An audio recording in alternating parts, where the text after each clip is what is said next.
The Presidencies of the United States is a proud member of the Evergreen Podcast Network.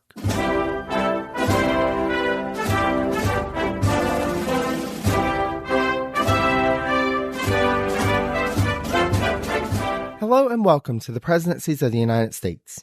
I'm your host, Jerry Landry. As regular listeners of the podcast know, occasionally I invite on historians and authors to talk about their work, and the conversation for this episode was a particularly delightful one, both for the insightful guest, as well as the fact that we discussed one of the presidents with whom I am most fascinated. My guest, Laurence Jurdem, Ph.D., is currently an adjunct professor of history at Fordham College's Lincoln Center campus.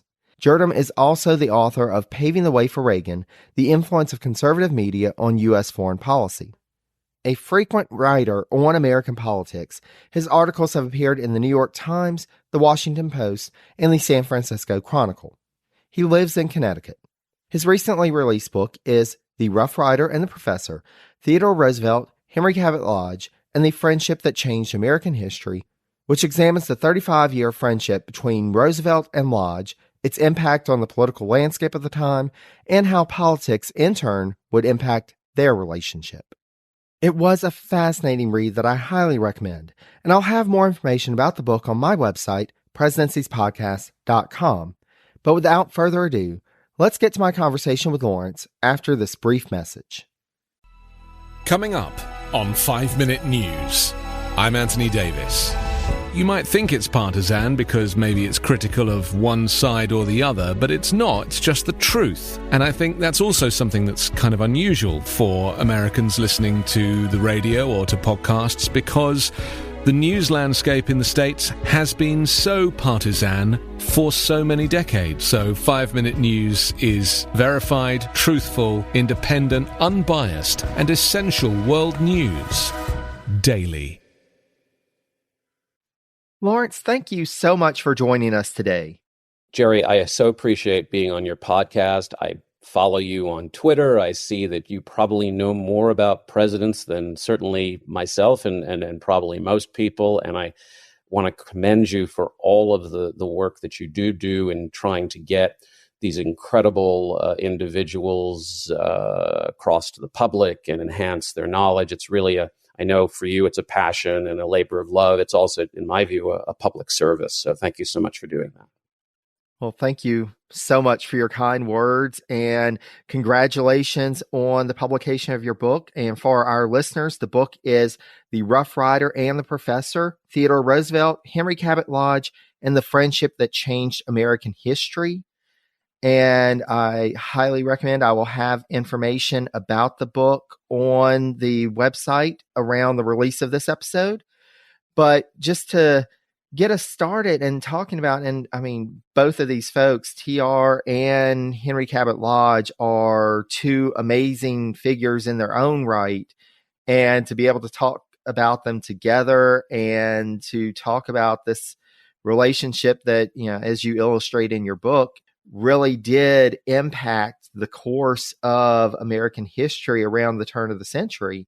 So to get us started, and especially since, you know, I know our listeners probably know more about Theodore Roosevelt than Henry Cabot Lodge. So I wanted to start with a question about Lodge, because though you cite historian Henry Adams, the grandson and great-grandson of the two Adams presidents, as being, quote, responsible for giving Lodge his first taste in the combative world of Republican politics, you also note that, quote, Adams feared that by exposing Lodge to the competitive atmosphere of the political arena, he had set his young friend on a course that could only lead to ruin. So, Laurence, would you mind talking a bit about Adams's influence on Lodge and what role, if any, you see the challenges that his ancestors faced in the political arena as having in Henry Adams's viewpoints on entering political life? Yeah, you know, it's so interesting because, first of all, Henry Adams is just one of the great characters in American history. He is, I mean, I believe, one of the great correspondents, one of the great letter writers of the age, if not the Gilded Age, if not all ages. I think that if you read any of his correspondences, and they're all fortunately available in several books, you really feel as if you're at a wonderful dinner party, eavesdropping on all of the gossip and infighting and sort of snickety and snarky behavior and opinions that Henry Adams had. But Henry Adams was also as you said, a distinguished fellow. He came from a distinguished lineage of being related to both John and John Quincy Adams. And he came across Henry Cabot Lodge's screen when Lodge was a student at Harvard. And Adams was teaching a course on American colonial history. Lodge was in the process of obtaining a PhD in history from Harvard. He was one of the first men to achieve that goal. And Lodge and Adams took a liking to one another. I mean, obviously, their lineages were very similar. They were both Bostonians. They were both New Englanders. They were both, very mercurial characters, very suspect of anybody who sort of perhaps was not in their social milieu, so to speak, and they could be quite critical of people like that. Lodge had lost his father when he was a very, very young man, and it was a blow that he admitted in his memoir called My Early Life that never really healed. And Henry Adams sort of served as a surrogate father for him.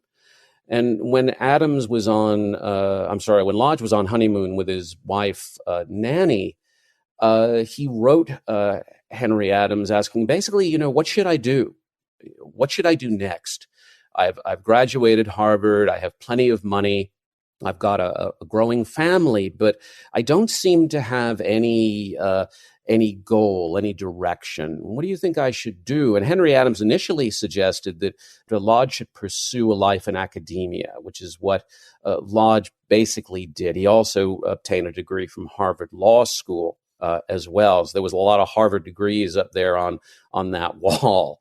But Adams was also very politically active. He was a Republican in the Lincoln idea, a radical Republican, someone who was very unhappy with the state of government society. He had, as you said, grown up around stories and indeed around John Quincy and the stories of John Adams. And there was this idea back in the early days, the Republic of Virtue, the idea that men who were elected to office should possess a sense of integrity, possess a certain level of disinterest. And by disinterest, I mean they're not swayed by one opinion or another. They weren't swayed by money or any other sort of entitlements. So Adams very much believed in this idea. And so he's existing in the Gilded Age, which is a bastion of corruption, temptation, vice. There are scandals every day. There was, of course, the very famous Credit Mobiliare scandal, the railroad scandal, which tarred so many Republicans during the Gilded Age about railroad kickbacks and favors done for corporate titans, including the 1884 nominee of the party, James Blaine. And so I think it was very difficult for Henry Adams to exist within this climate. He was vehemently opposed to anyone occupying the office of the presidency who didn't possess some sense of virtue and integrity.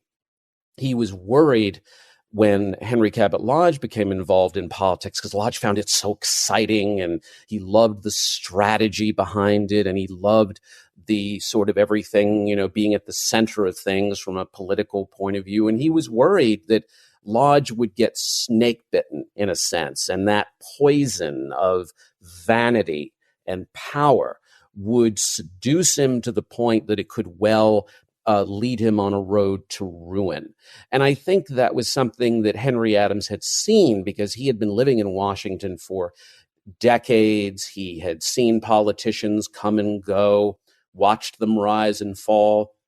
And he had a great fondness for Henry Cabot Lodge, and even more of a fondness for his wife, Nanny, and for their children. And I think he felt, in a way, out of step with the times, because he had grown up with the virtues, or the stories of the virtues of the Adamses, and he looked at the world around him and saw that this was a world that either no longer existed or was quickly falling into disrepair. And so he was very concerned that Lodge would take the shortcut to power, which would lead him on a road to ruin that could never be repaired.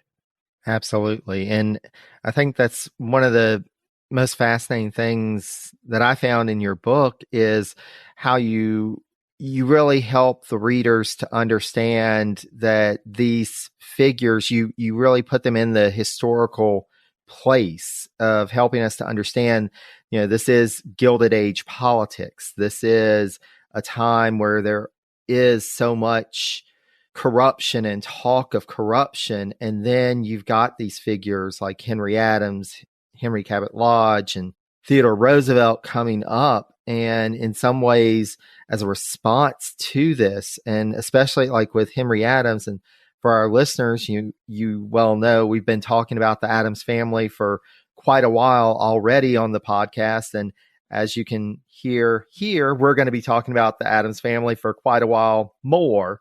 But to have them kind of in this space is just, I think that's really powerful and really helpful in understanding them and their motivations and how these careers come about. Yes, it's very interesting. There is this kind of contradiction, I think, with particularly people like Henry Cabot Lodge, who did possess that virtue, did possess that sense of integrity. But then there was also the Lodge who wanted that political success, who was wary of the Democratic Party taking control and all of the sort of ill results that he believed that party could bring. And so integrity was enormously important to Henry Cabot Lodge, but winning was also very, very important. I think you might be able to draw a similar parallel to the elder George Bush, who had a great deal of personal integrity, whose intentions were excellent, but in order to rule, he had to win power in order to do that. And that's kind of the way Henry Cabot Lodge viewed things. He believed that he was destined, because of this incredible family that he came out of, with George Cabot, his ancestor, being the first senator from Massachusetts and being an ally of Hamilton, etc. And Lodge believed that he naturally deserved a seat at the table of government and leadership and political power. But in order to get there, he needed to win office. And he was not a natural politician. He had a terrible speaking voice, which he himself described as something similar to a dentist's drill. And he also was described as someone who had a voice that sounded like the tearing of a bedsheet. And I encourage your listeners to go online, and you can actually listen to Henry Cabot Lodge and a few comments about the League of Nations in 1919. And it really does sound like a drill. I want to say, and it just sounds just like that. But Lodge, I think had to reconcile these two sides, that politics is no beanbag, as John McCain used to say, and it's a difficult road. And in order to do good things, you need to get into positions of power. And Lodge had to do what he had to do, and he tried to play above board, but he, God knows, a lot of the time, was had no problem when his teeth were bared. He had no problem going for the jugular, and he did that plenty of times in his road to success.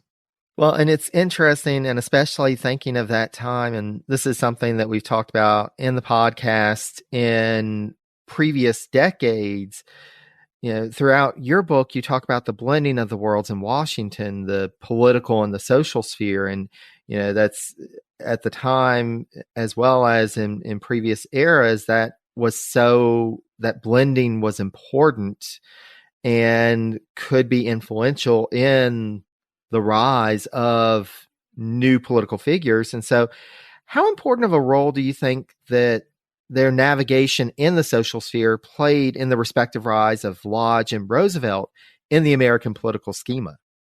Well, I think it was very important for Henry Cabot Lodge, and I think we have to go back to for Lodge anyway, the disastrous convention of 1884, where he had been selected as a delegate to choose the nominee of the Republican Party. And as I said earlier, in 1884, James G. Blaine, the marvelous man from Maine, was nominated by the party, or was set to be nominated by the party, and neither Lodge nor Roosevelt wanted Blaine as the party's choice because of this stain of corruption that existed around him. And both men were unhappy with Blaine, but they both had been selected by their respective delegations to vote the way their delegates wanted them to vote, and or the way the convention Republicans chose to vote. And they ended up choosing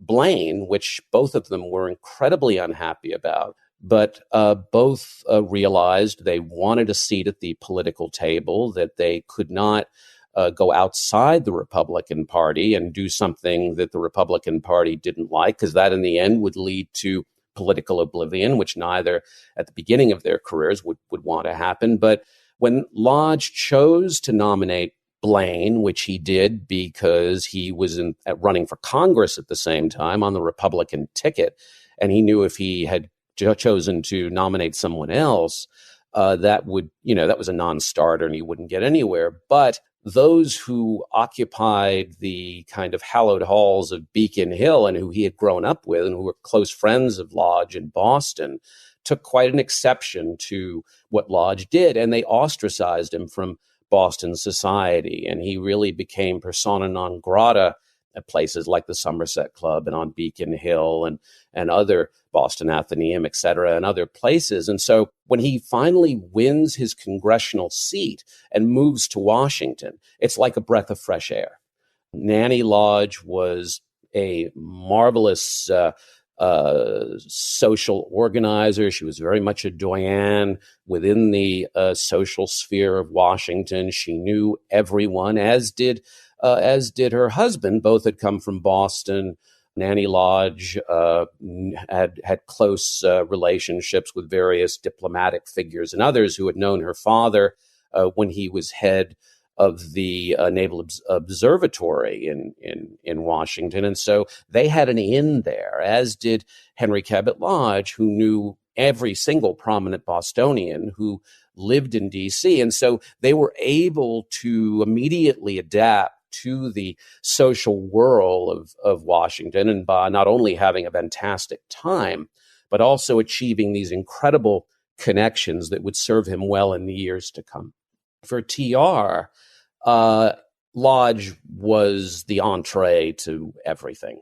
Roosevelt had come to Washington when he had been selected to serve on the Civil Service Commission during the administration of Benjamin Harrison, a position that Lodge had arranged for Roosevelt because he so believed Roosevelt had a rendezvous with destiny to achieve greatness in the political arena. And Lodge was just determined to get in there. And so Lodge worked it like the great politician that he was, to achieve a position for Roosevelt. Once Roosevelt arrived in Washington, Nanny opened all the social doors for him, and he immediately adapted and loved it, as TR always did when he had the opportunity to embrace large amounts of people. So the Washington setting and Washington society, because of the fact it was such a small community, because so many people were like Lodge, young and on the make, it was a perfect setting for both men to achieve their path to power. Well, and it's interesting because, as we're talking about that social sphere and how it impacted their respective political rise, and, how Lodge kind of served as that opening doors for Roosevelt. One of the things that I think you do a great job of illustrating in your book is that their relationship wasn't just a political one. It was very much a social relationship. And it wasn't just the two men, but their families were so close. And so, can you talk more about the women in the two men's lives, their spouses? So, you'd already mentioned Nanny Lodge, but then also Alice Lee Roosevelt and Edith Roosevelt. Yeah, and thanks for the question, Jerry, because you're probably the first podcast host I've had who've actually asked me to elaborate on the women in these men's lives. And I think I enjoyed writing more about Nanny Lodge than I did about anybody. I always say, in talks that I give, how disappointing it is that you can't find a really fabulous picture of Nanny Lodge because she was such a great beauty. But she was such a shy woman and in her own way, very introverted and someone who really didn't love the spotlight. I mean, it reminds me of a story that John Singer Sargent had wanted to paint her desperately. And if you go to the National Portrait Gallery, you'll see two paintings by Sargent of Lodge, Henry Cabot Lodge and Theodore Roosevelt. But Nanny Lodge just said no repeatedly, and that painting was never done.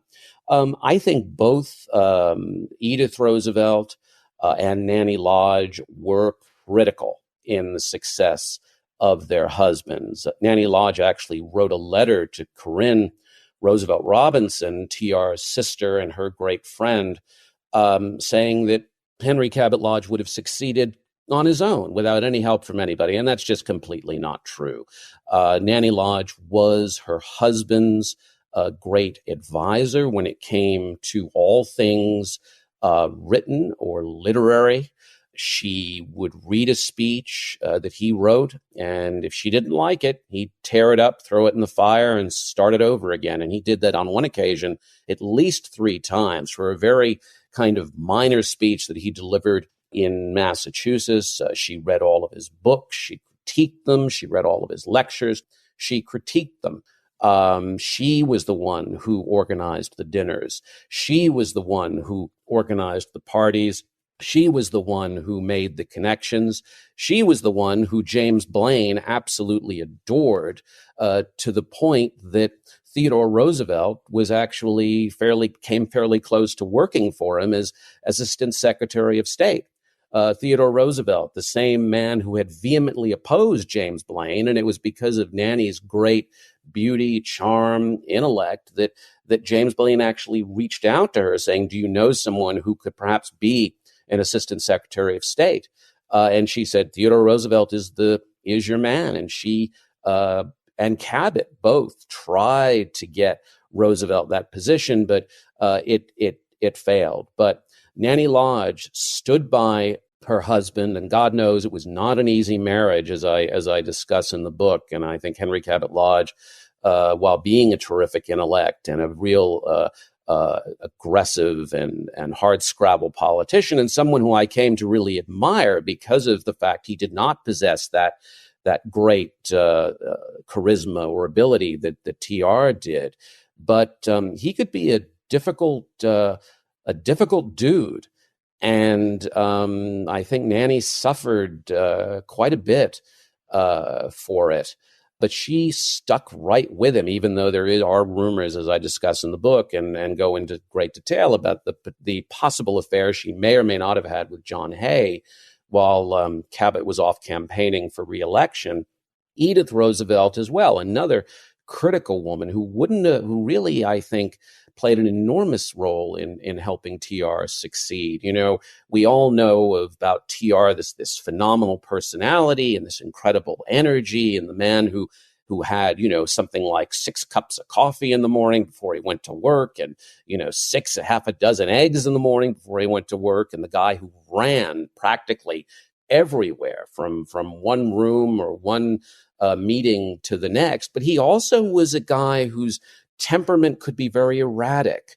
He could be incredibly upbeat, or he could be incredibly pessimistic and argumentative and difficult, particularly when his career wasn't going well. And for most of the time, really up until he became president. I think he just was constantly frustrated about people who just wouldn't let him do what he wanted to do. And that's why I think TR never could have had any other job except be president of the United States and be really, truly happy. But Edith Roosevelt really did her best to sort of try to contain that sort of depressive quality that often would come over him. And she constantly encouraged him, as did Lodge. In fact, that I think is one of the great qualities and benefits of that friendship, is that both men supported one another during good times and bad. And both women did the same, no matter how difficult their personal relationships with their respective husbands might have been. Well, and it's interesting because, and I've done some research on Roosevelt, definitely looking forward to doing more. But to me, it just seems like Edith was such a great match for Theodore, trying to help to, really balance him out. And it just seems like she plays such a key role in his development. And I really wonder if Alice hadn't passed away, would he have had that support from her that he got from Edith when they were married?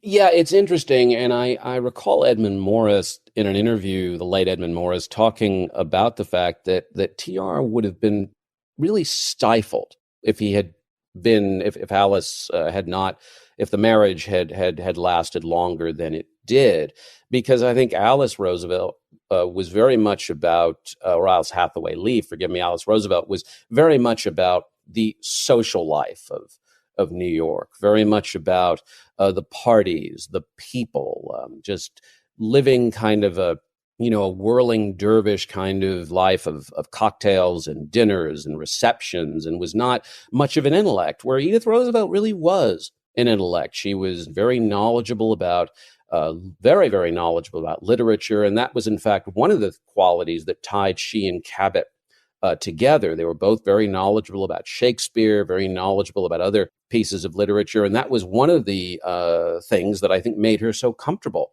about Cabot Lodge. And she was a very savvy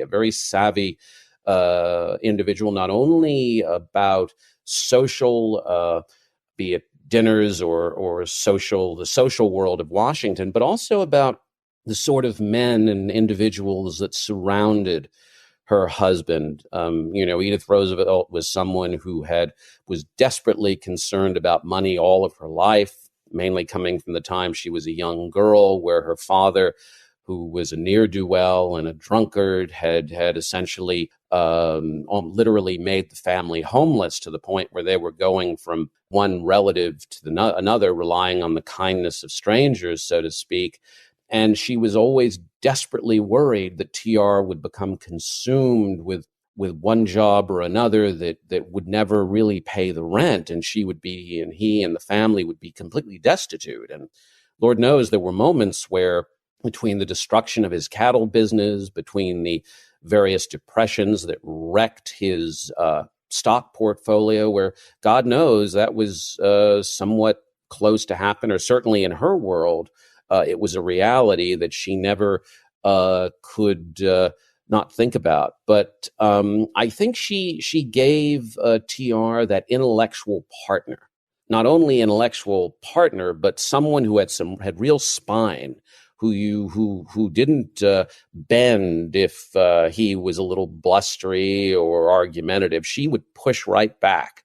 And she adored him, and he didn't always treat her well. I mean, leaving her often alone in Sagamore Hill, pregnant with one child after another, but she adored him, and had adored him ever since she saw him when she was a child. So we should be very grateful for Edith Roosevelt in helping navigate TR until the sort of man that he became.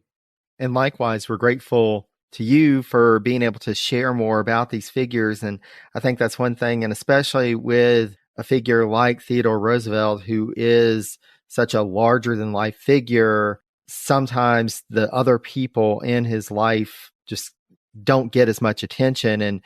But I think it's key, and that's, I think, something that listeners of this podcast enjoy, is that it's good to be able to go into these other figures' lives and try and understand the role that they played, because I don't think you get a full picture of Theodore Roosevelt or Cabot without thinking about Nanny and without thinking about Edith.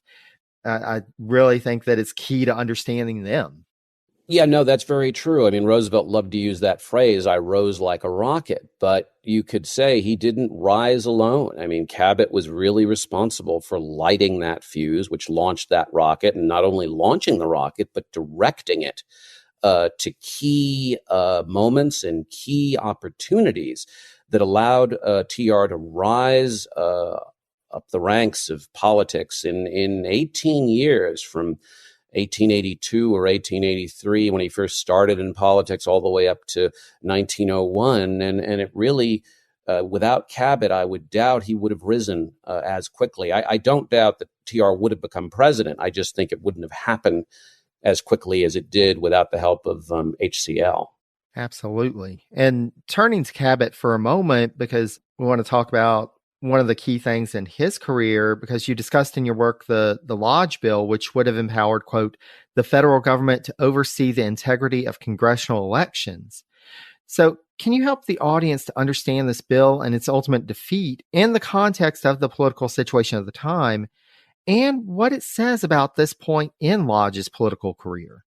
Well, it's sort of, the bill on the surface is, one could say, very humanitarian and very much sort of ahead of its time. And on the surface, it was a bill that was primarily created to help African Americans gain agency in terms of achieving the right to vote. I mean, during this period, we had the Democratic Solid South, which obviously did not look kindly on African Americans, did everything it could do to prevent African Americans from voting.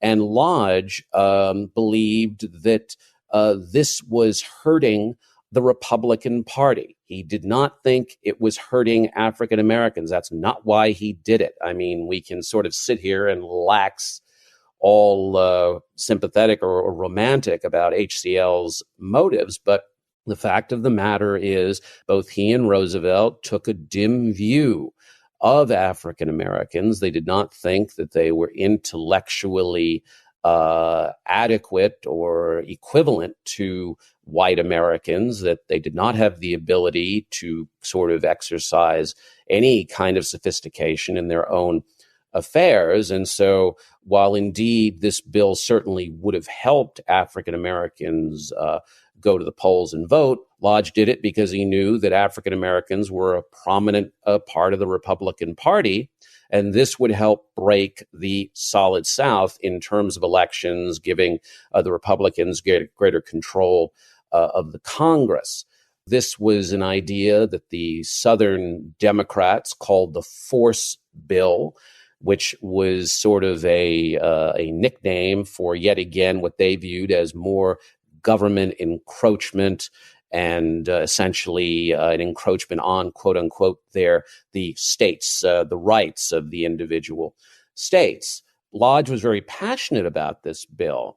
And, one would think that the Republican Party at this time, being the party of Lincoln, being the party of President Grant, would have focused on trying to put its money where its mouth was, trying to improve the political life of African Americans. But instead, it was more important for the Republican Party to focus on the economics of the time, the tariff of the time, which was one of the dominant means of Republican success at that particular time. And so they chose to focus on a bill that was sponsored by the young William McKinley, rather than focus on Lodge's bill. So in the end, the bill went nowhere, and it really stung Henry Cabot Lodge. Henry Cabot Lodge did not like people to say no to him. He didn't like being defeated. He didn't like people who said no. He didn't like people who said, we'll try it again, I'll come back later. I mean, it really,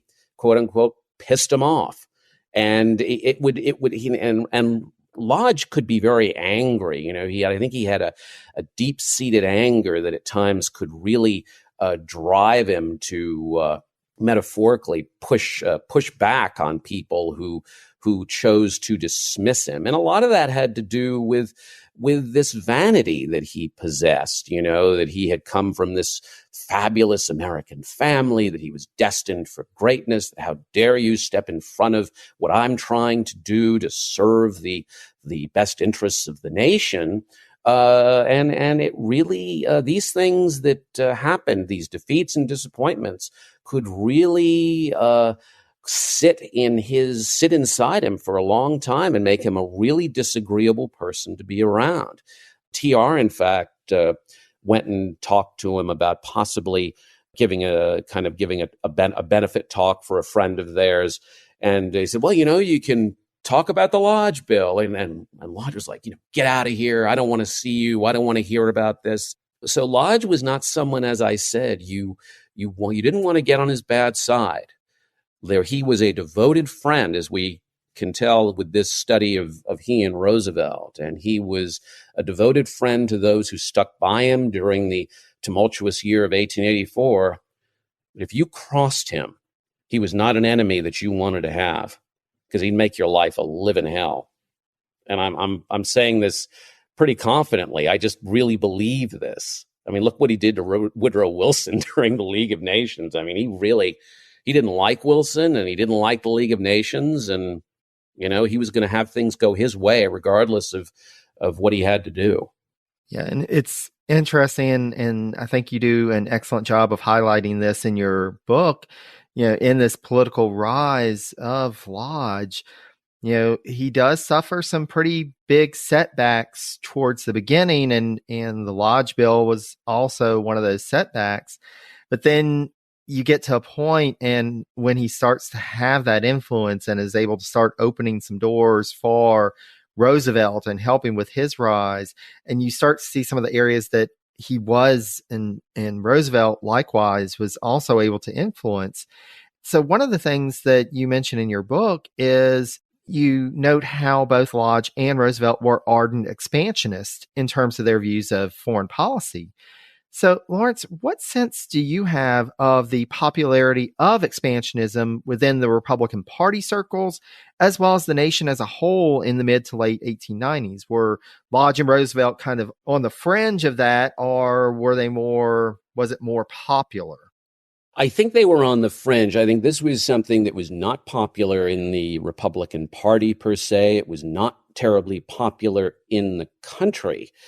We are sort of living in a similar time today where there is a conflict within the Republican Party about whether we focus on our affairs at home or use our resources and power to achieve greater democracy and freedom for others. Henry Cabot Lodge and Theodore Roosevelt believed in the greatness of the United States. They were what we would call American exceptionalists to the hilt. They believed that the United States had a destiny, that it was very much, as Ronald Reagan said, a city on a hill, that it had a great role to play in the history of the world, and it needed to achieve a certain prominence internationally. And obviously, when the book, Admiral Mahan's book came out, talking about the influence of sea power on world history, this was sort of the kind of bone that TR and Lodge needed to grab onto.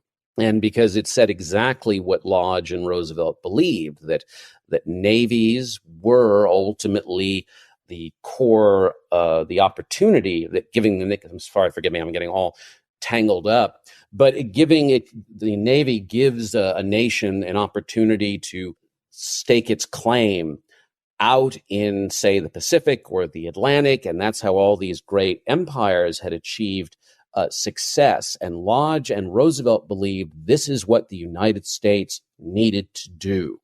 We needed to stake a claim in the Pacific, not only for defensive purposes, but also for international trade and economics. And so when the opportunity to intervene to help Cuba in its conflict with Spain came along, and with the help of William Randolph Hearst and other yellow journalists talking about the turmoil that was occurring in Cuba, Lodge and Roosevelt really knew that they had an opportunity with ideas like acquiring Hawaii and really kind of expanding the nation's arms, so to speak, and wings, essentially, to establish this opportunity. But like anything else, if you think about any kind of international conflict, big business was not in favor of something like that within the United States because war destabilizes economies and creates massive problems. And people who were the money men in the Republican Party were very, very critical of what Lodge was doing. And frankly, Lodge didn't care. He really didn't care. As far as he was concerned, those who believed pocketbooks were more important than patriotism had no business telling him anything. And Roosevelt believed the same thing. Absolutely. And you mentioned, and especially, talking about pocketbooks and economy and kind of going, you mentioned the Navy, and you really see, Roosevelt really returns to that idea of military preparedness time and again during the course of his career in national politics. So would you mind talking about how his experiences in the Spanish-American War influenced his later viewpoints on the subject? Because I think that's one of the things in your book you help us to understand, that this was not only a key moment in terms of his political rise, but also potentially in his political thinking. Yeah, no, Roosevelt was an ardent expansionist. He believed that, as I said again, that America had a great destiny to play in the world, that if American ideas could be translated and transferred around the world, it would make the world more safe and more secure. And obviously, military preparedness to prevent any sort of encroachment by foreign powers, particularly those like Germany and Britain and other empires, was something that Roosevelt and Lodge took very seriously. And he was always very, very concerned that these European empires were looking for the opportunity to encroach upon American territory. And so that's why he was always talking about we need to be prepared. We need to enhance our military. We need to re-outfit our Navy, all of these different things. And you see this when we get to the First World War and Woodrow Wilson's continual refusal to focus on military preparedness. And it drove Lodge and Roosevelt completely crazy. And so Lodge and Roosevelt really, from the time the war began, started this campaign along with Cabot's son-in-law about saying how critical it is for the U.S. to be prepared for war, that our military resources were lacking. They hadn't been re-outfitted or replenished since the Spanish-American War. And Roosevelt was constantly writing letters and talking about this with his friends and with Lodge, as well as his own desire to return to the battlefield, leading a regiment during the First World War, as he had with the Rough Riders during the Spanish-American War. And Roosevelt was constantly obsessed with achieving success on the battlefield, something I believe came because his late father chose to hire substitutes to fight in the Civil War, something that his mother had been very, very, very passionate about, desperately afraid that her husband was going to have one or essentially several potential confrontations with her Southern relatives, which was something that she couldn't bear. And in the end, T.R. Sr., to his regret, I think, acquiesced, and T.R. Jr., their son, never forgot this. And in fact, he writes in his memoir,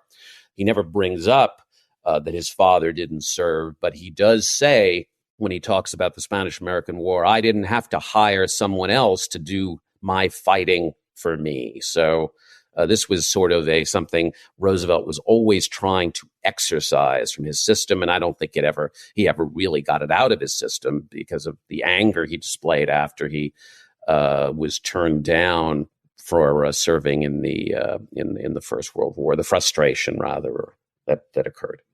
Absolutely. And it's interesting, the Spanish American War, of course, his service is the Rough Riders that really launches him into the place that would ultimately, as we know with hindsight, that would ultimately lead him to the presidency. But Laurence, would you mind sharing more about TR's desire for the presidency and his reluctance to accept that vice presidential nomination in 1900, as well as Lodge's constant lobbying for him to accept the role of VP? That was a really fascinating part of your book. And so I'd love for you to be able to share some more about that with the audience. Yeah, when we get to obviously after the Spanish-American War, Roosevelt is the queen of the prom, so to speak, or as Alice Roosevelt Longworth used to say, the bride at every wedding, the corpse at every funeral. He's sort of the center of the world at that moment. And Lodge, in fact, communicates to him in a letter, well, you can basically, because of this incredible performance you've had, you can more or less ask for anything that you want. And Lodge wanted desperately for Roosevelt to serve in the Senate with him, but that opportunity was closed off. And by the time Lodge even attempted to think about it or discuss the idea of Roosevelt being nominated or elected for governor of New York had already surfaced. And Roosevelt loved being governor of New York. It was exactly kind of what he wanted. He had the opportunity to be a chief executive where he was the one making the decisions and he was the one creating new legislation to focus on the urban poor or on the environment or pushing back on the corporate titans of the Gilded Age. The problem was that during the Gilded Age, of course, it was still the time of political bossism, and Thomas Platt, known as the Easy Boss because of his very kind of quiet, demure, decorum, but still a man who could exercise a tremendous amount of power, wasn't keen about what Theodore Roosevelt was doing. In fact, I think Roosevelt was never really comfortable in the Republican Party, or certainly the Republican Party of Henry Cabot Lodge and Thomas Platt, because he was always suggesting that the Republican Party do things that it essentially went against their political interests to do. And so by the time you get to 1900 and President McKinley's vice president passes away, Lodge is passionately lobbying TR to take the vacant spot on the ticket in 1900. Roosevelt is apprehensive about this idea. He wants to remain as governor, but he knows it's not going to happen because Platt, quote unquote, wants to get that bastard out of New York. And he's doing everything he can to manipulate the situation so that Roosevelt will really have no choice but to take the vice presidency. But Roosevelt doesn't want the vice presidency. As John Nance Garner said, Roosevelt basically viewed it as a warm bucket of spit. There was nothing for him to do. He would be in a gilded cage with nothing to do, sit in this beautiful office and just sit there while the wheels of government turned round and round without him having any kind of involvement. Edith didn't want him to take the position either. She knew that this lack of activity could send his personality into a tailspin.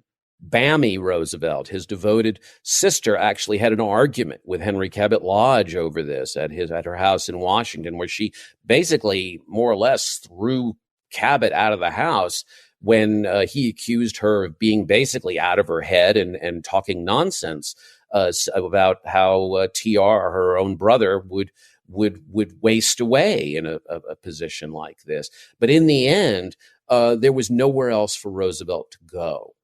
Lodge was not confident what might happen, except for the fact that it set up Roosevelt for the presidency in 1904.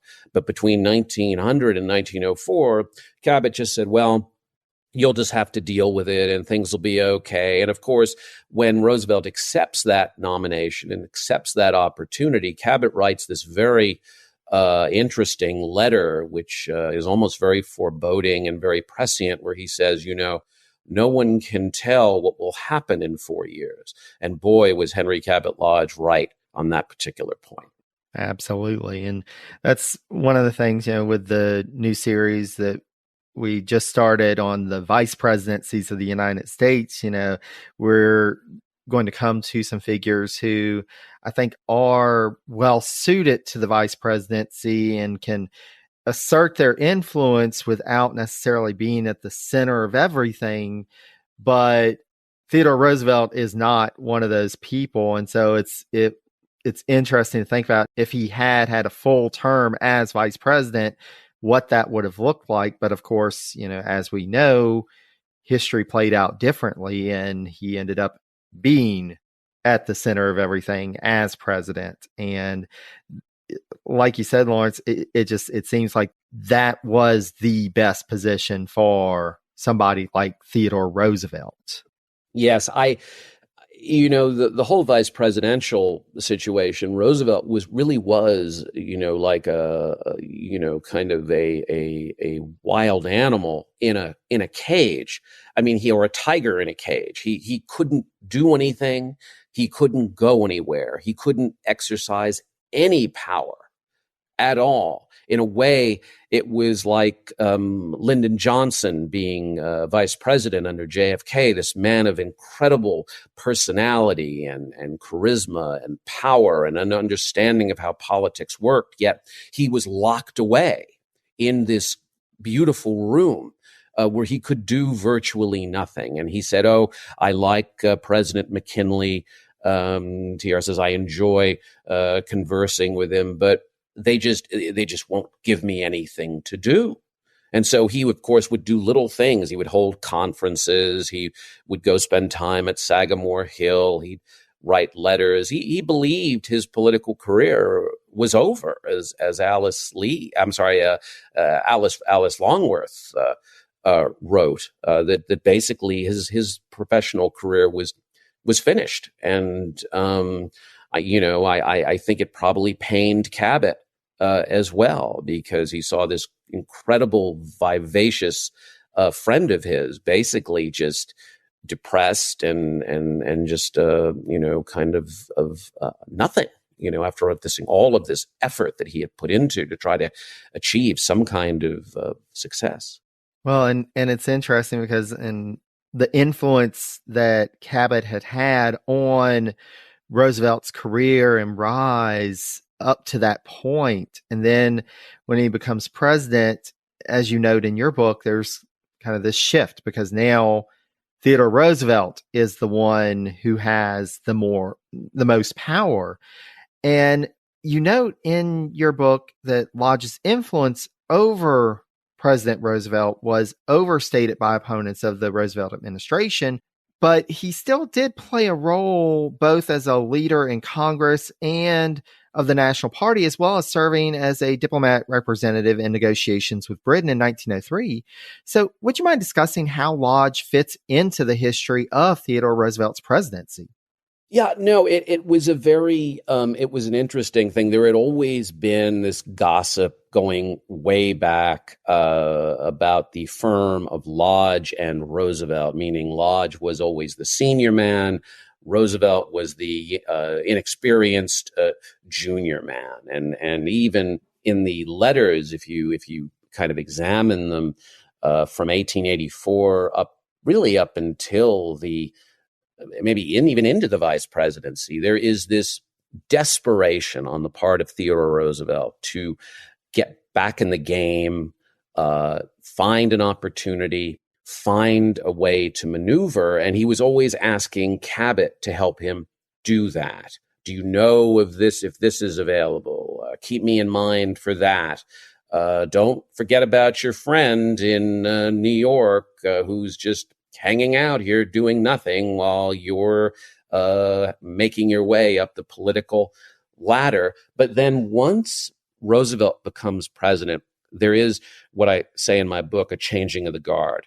There is a shift there, and it's a big shift. And I think the best example was a conversation that Roosevelt had with a journalist at the time he initially took the oath of office, and this gentleman said, "Well, Mr. President, we're all kind of wondering in Washington what is the relationship going to be like now that you're president in terms of Senator Lodge. Everybody knows that you're both very close, and many people, and I'm paraphrasing here."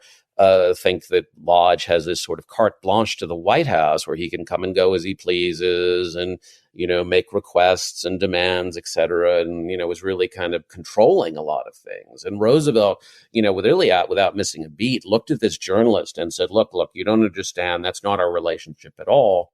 Lodge does not run me. I run him. And I think that says a lot about the frustration that Roosevelt had, not so much maybe with Cabot, but with this image that Cabot was somebody who was controlling a lot. Even back in 1884, there were rumors that Henry Cabot Lodge had this type of Svengali-like influence on Theodore Roosevelt, and both men actually laughed about it. Lodge actually said, you couldn't pressure Theodore Roosevelt to do anything that he didn't want to do. And Roosevelt actually wrote a letter to Nanny where he kind of he created kind of a sort of, created an informal newspaper in the way he wrote the letter with a headline saying, "Oh, the evil Cabot Lodge has this hypnotic effect over the young and unassuming Roosevelt." And so they thought it was very funny. But, now we're in the presidency and it's the big time. And it's not so funny anymore. But Roosevelt still loved having Cabot and Nanny around. I mean, as you said, he consulted with Lodge on foreign policy, particularly in regards to the Russo-Japanese War. They still had dinner together. Both men enjoyed horseback riding. Speaking of, we talked about commonalities at the beginning, and both men rode quite a bit together in Rockford Park. They took walks. Lodge was always very interested in what was going on, but he still wanted to have his hand in the game. And Roosevelt didn't always allow that to happen. And it's sort of interesting because going back to the beginning of the podcast, when we were talking about virtue and integrity, Roosevelt did not want to be viewed as some kind of corrupt politician who was being who was offering and giving political favors in exchange for power, because everybody, would have assumed, oh, well, Cabot did make the man president. He is sitting on that phone, which was a big cartoon in the Boston Globe, where Henry Cabot Lodge was portrayed as, quote, the operator, and Roosevelt was sort of this puppet. So in a way, while Henry Cabot Lodge probably was annoyed by the fact that he at times was not always consulted or his appointee was not always considered, Roosevelt was doing him a benefit and himself a benefit by showing that both men were playing within bounds, except in terms of things like patronage, where Roosevelt would occasionally throw Cabot a carrot, so to speak. But most of the time, he tried to stay away, tried to distance himself from Lodge and the many political favors that Lodge wanted from him. I'll give you one more anecdote. There was a note that Lodge received about the centennial of the city, or the bicentennial of the city of Brookline, Massachusetts. And he assumed that Roosevelt would naturally write a proclamation. And he said, oh, I've told the mayor this, and if you can just, rip something off and send, it'd be great. And Roosevelt wrote a letter back pretty quickly, and he said very sternly, he said, my dear man, don't ever ask me for something like this again. I get it all the time from everybody. I don't need to get it from you, and I don't appreciate it. And of course, Lodge was really taken aback because he said, I was only kidding. And now I think anybody who knows anything, even the most basic about Henry Cabot Lodge, the man had no sense of humor.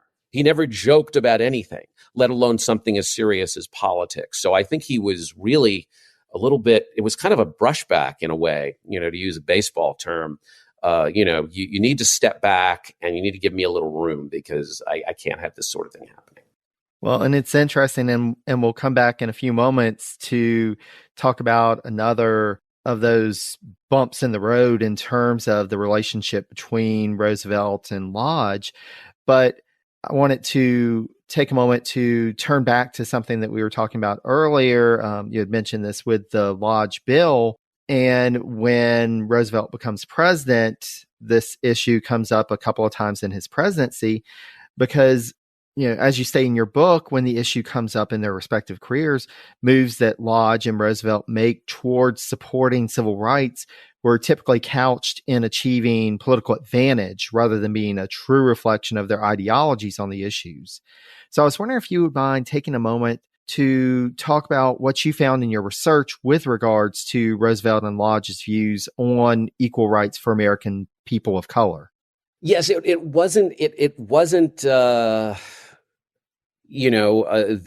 were two men who admitted that they did believe that African Americans had a place in the American family, so to speak, in the American tapestry, and that they should be citizens of the country. But then there was the issue of voting, and again, they didn't have confidence in the fact that African Americans had the ability to control their own affairs.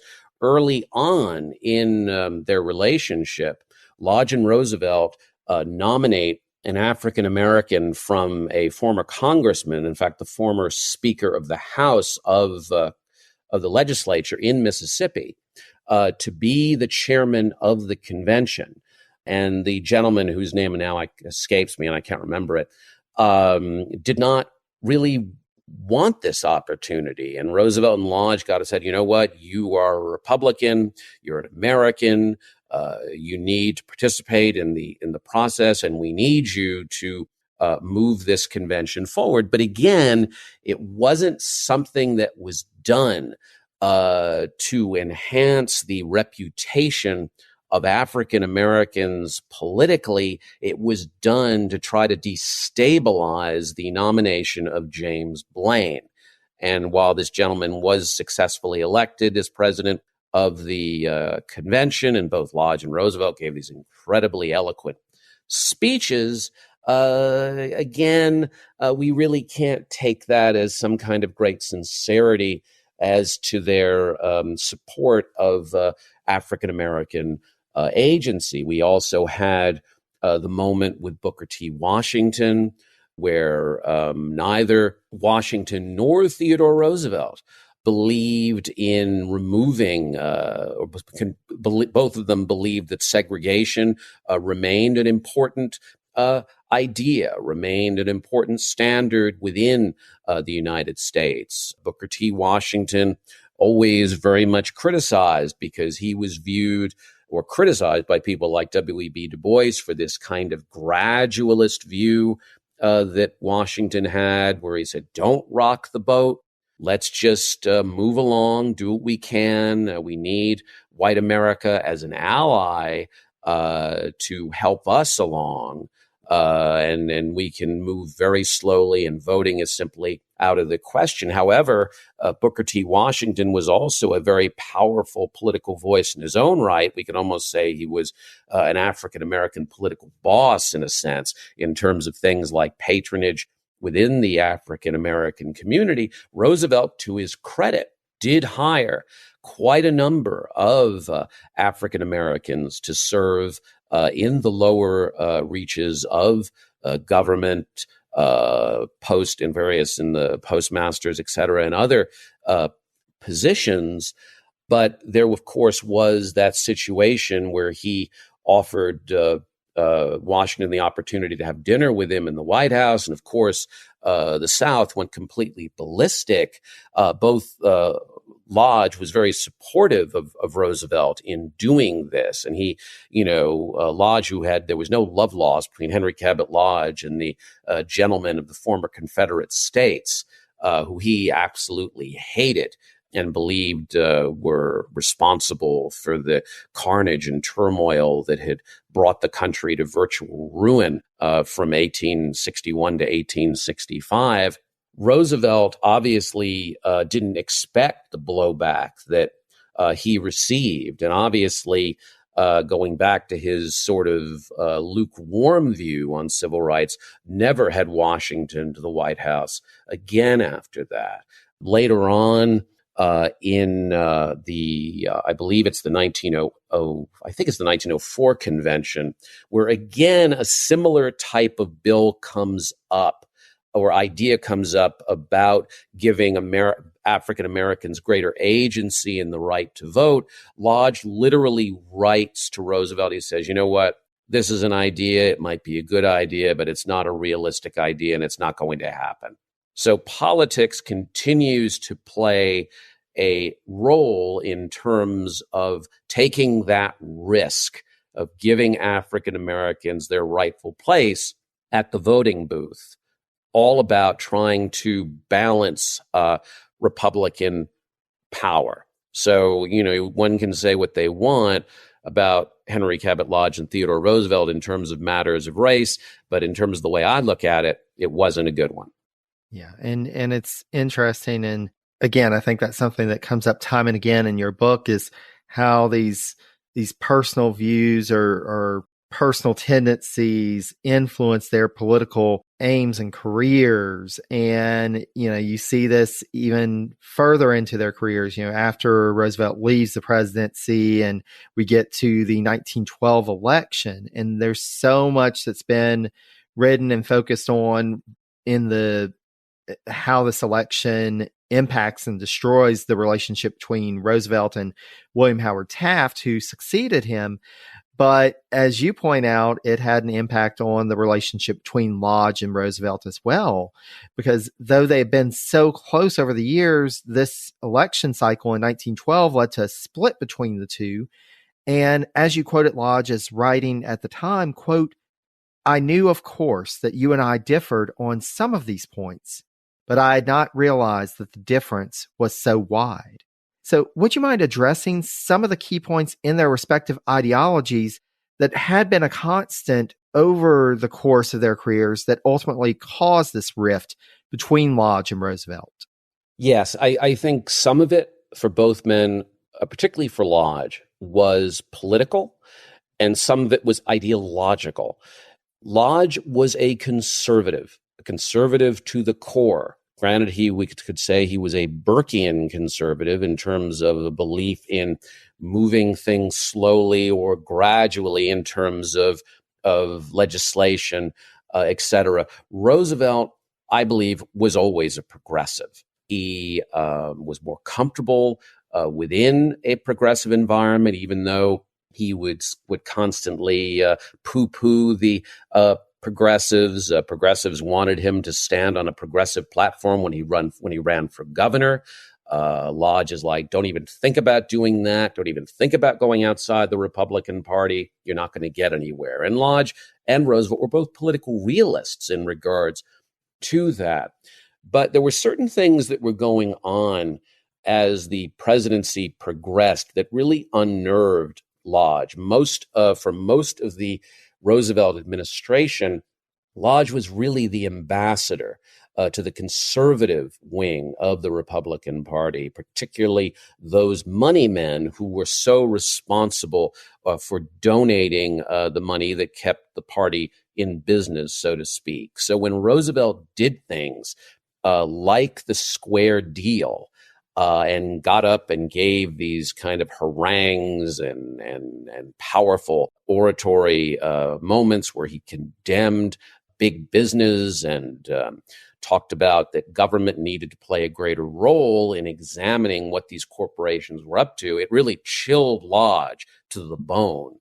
And I have to use that old phrase that people used when they were talking about President Trump, and they would say, don't listen to what he says, watch what he does. And this is sort of what Henry Cabot Lodge would communicate to the moneyed interests within the Republican Party and say, look, he's just, blowing off some steam. He's not really going to do this and that and this. But there were things that really drove Lodge nuts and got him into a little bit of trouble with his constituents. And on one particular occasion, when Roosevelt came and gave a speech about the square deal, Lodge was having dinner, staying over at a prominent member of the Massachusetts Judiciary Supreme Court. And the man who was a prominent person in the Republican Party and said, you need to have Roosevelt back off on this square deal stuff. And Lodge wrote Roosevelt a letter and said, there are people within the Republican Party who are becoming very uncomfortable with what you're doing and what you're saying. And some of this, went right over Roosevelt's head. Sometimes he listened, sometimes he didn't.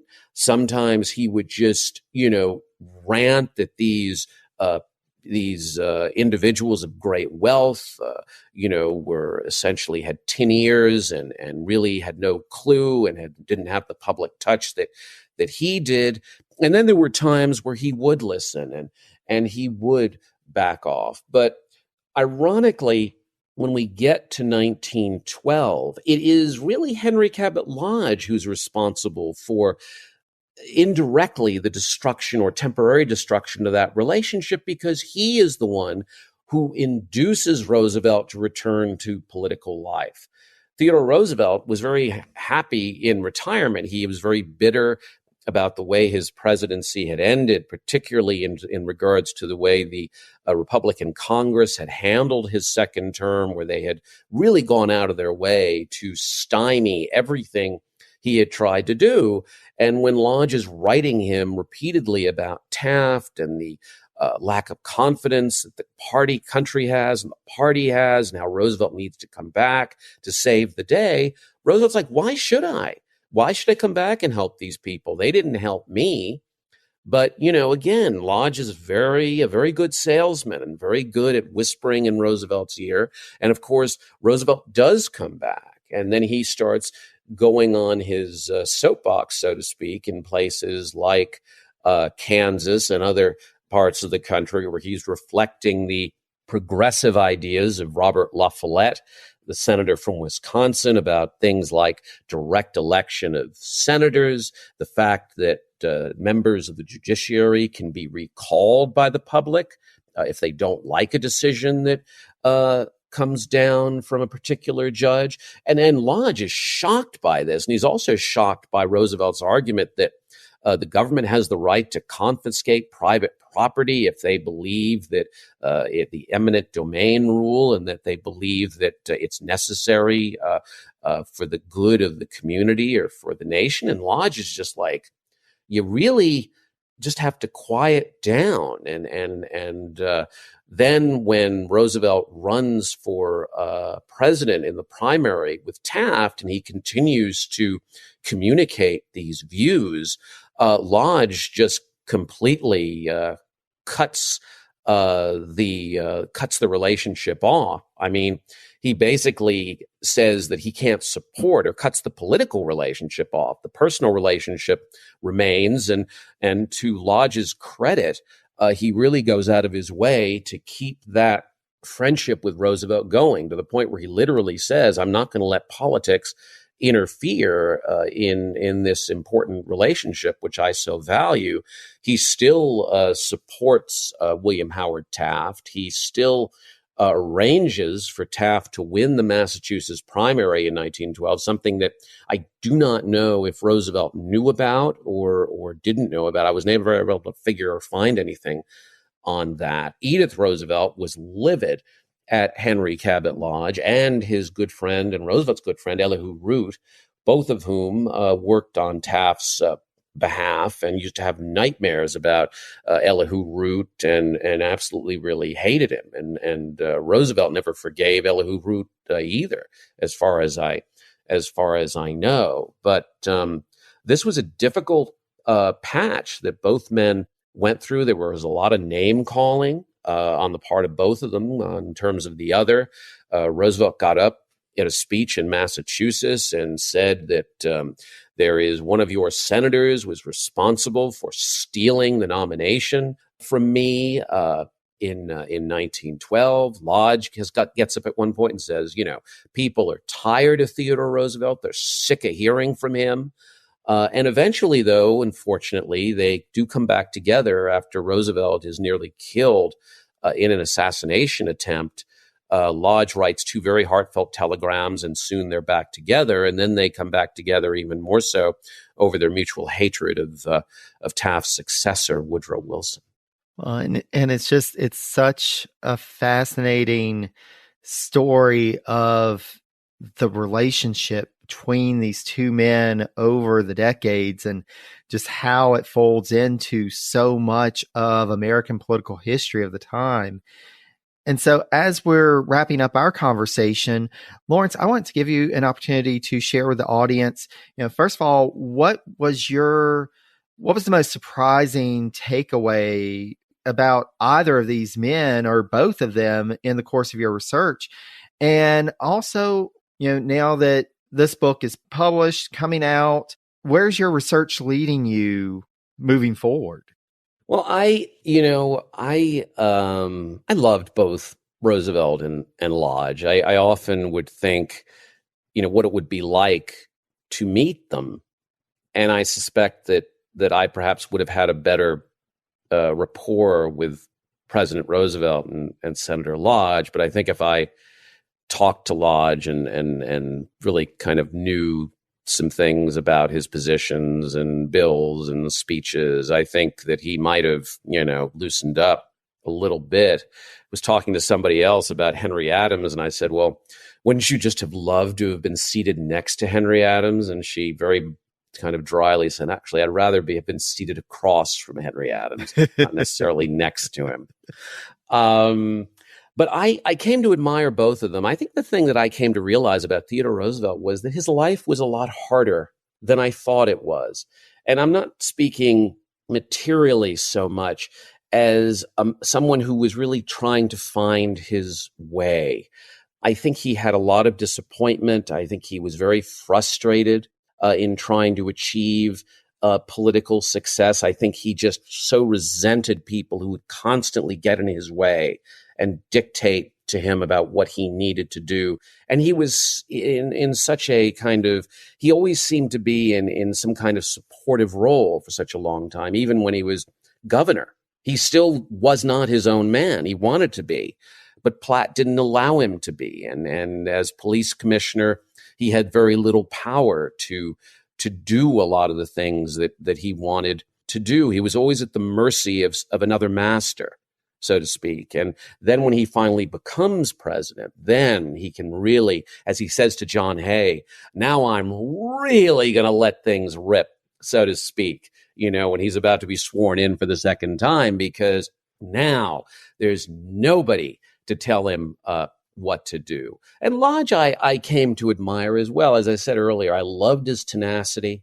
I loved his networking. I even loved his rage, the fact that he was just so kind of comfortable with who he was, that he just didn't care, certainly in letters as opposed to being, out in public, but who knew over the fact. And I love the fact that, when in 1917, he was confronted by a man, 30 years his junior and accused of being a coward, he punched the guy right in the face. He had no problem with that. So I loved the tenacity. I loved the hard work, and I loved the loyalty that existed between these two men. And it really does show you that even at the darkest moments during that 1912 campaign, Lodge really went out of his way to kind of follow that old adage that President Obama used to use. He said, two people can disagree, but that doesn't necessarily mean they have to be disagreeable. And certainly there were some disagreeable moments, but that friendship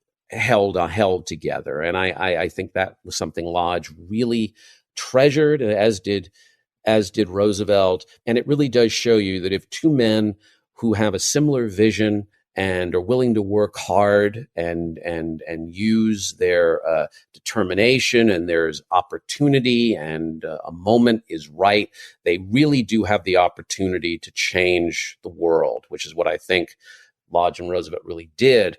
In terms of my own future work, I am kind of working on something that I had worked on a while ago in regards to the first George H.W. Bush, and in terms of presidential character, and how important I think the qualities that Bush displayed throughout his life were in terms of being reflective of other presidents during the course of our history. And so I'm working on something in regards to that. And then I have an idea about writing a single volume about the formative years of Dwight Eisenhower.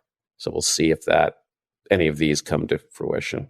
Well, hopefully they do, because both of those, they are figures that I've been interested in. Of course, I'm interested in pretty much all the presidents, but Eisenhower and George H.W. Bush are two that I do find myself coming back to time and again. So as you move along with that, hopefully a new book will come out of one or both of those. And I'd love to have you on Presidencies again to discuss.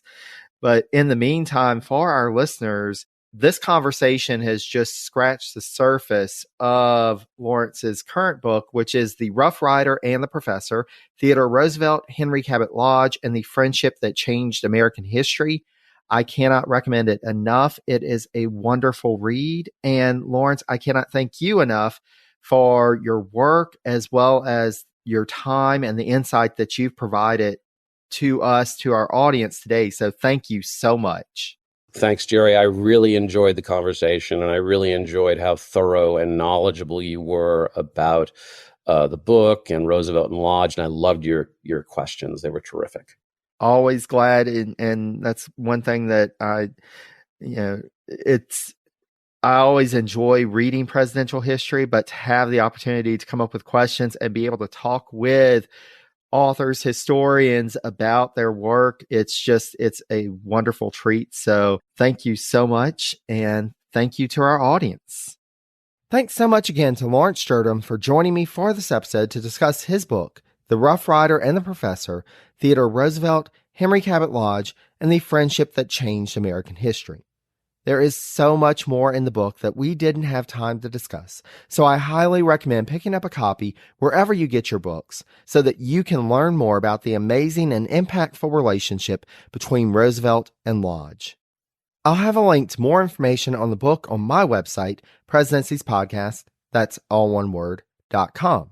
There, you can also find past episodes of the podcast, links to information about all of the U.S. presidents, and information about how you, yes, you, dear listener, can support the work of the Presidencies Podcast. Whether you sign up as a patron, fulfill one of the books on my research wish list, or leave a rating and review, I cannot thank you enough for your support in this labor of love. I'd also love to hear from you. Please feel free to send me an email at presidenciespodcast@gmail.com, or you can connect with me on social media. I'm available at Mastodon, Post, Blue Sky, and Facebook as Presidencies, on the formerly known as Twitter as Presidencies89, and on Instagram and Threads at Presidencies Podcast, all one word. Thanks so much for listening, and until next time, stay safe and healthy, be kind to one another, and take care, dear friends.